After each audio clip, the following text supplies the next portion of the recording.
Hi guys! Last time we met, we created part one of the bulb ornaments, which used watercolor and analogous colors. So here they are, still in the process of drying. Right now we're going to work on part two of our bulb ornaments, which is the background, where they're going to go and where they're going to hang. So to start off, we're going to use some oil pastels. Oil pastels are awesome because they have really bright color, especially against a dark background. So brown is sort of a dark color, but you can still see this. Lighter colors show up even better. If you don't have oil pastels, chalk pastels will work, or construction paper crayons will work. If you don't have any of those, you'll have to get a piece of white paper and use just regular crayon, because regular crayon doesn't show up so great on a black background. Let's get started. I've got my brown. I'm going to start with my branches. So I'm going to curve in from the side. I'm going to go past the middle, almost all the way to the other side. So here's the middle, and I've curved it and I've come all the way across. I'm going to do the same thing on the other side. I'm going to curve it and come almost all the way across. There's not a lot of empty space over here. And then once more, my goal is to get 3 branches. If you scooted your branches up too high and you have extra space down here, by all means, throw in another branch. I'm going to go over it a couple times so it looks a little bit thick. Next, I'm going to dig in and I'm going to find a green pastel. You want to have a couple different shades of green. So I'll start with my lighter one. If you don't have a couple different shades of green, you might want to get green and a white. Green and a white will also work.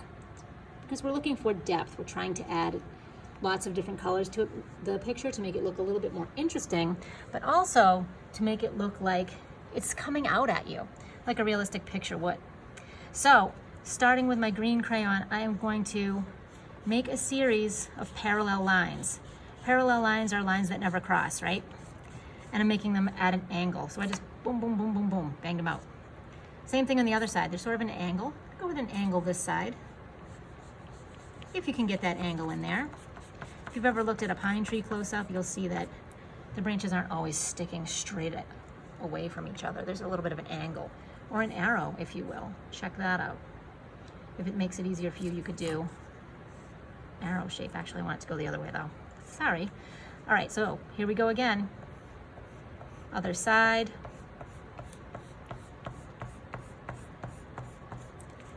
Same thing on the bottom. And I'm just filling in my branches with these short parallel lines. Artists call this hatching. If you're coloring something in using short lines, it can be sometimes known as hatching. So that right off the bat looks all right. Nice, decent looking pine tree branch. I'm gonna add my next color now. This is gonna give it that little more depth. It's gonna give it that little zhuzh that it needs. So I'm gonna go ahead, and I'm not being super picky to get directly in between my 2 lines, or my lines that I've already created, but I'm just filling in some of those black spaces pretty quickly. Once you get the hang of this, you can do it really quickly. And just get that motion going. Move your whole arm across the page. Try not to rest your hand on the paper, because that's going to stop you from getting a nice movement in there. So my whole hand is off the page, and I'm moving my hand over the area that I'm working on, and that's looking pretty good. Next, I'm going to go back with my brown, and sometimes, have you ever looked up closely at a branch and noticed those little sort of things at the end? What are those called? I don't know. If you wanted to, you could even put a little teeny bit of white on the end or in the middle for a shiny spot, tiniest bit, if you want. It's up to you. I'm kind of liking it. That is it for this portion of the assignment.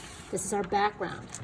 Next time I see you, we're going to combine part 1 with part 2, and we're going to get part 3. You guessed it, we're going to put it all together. I'll see you then.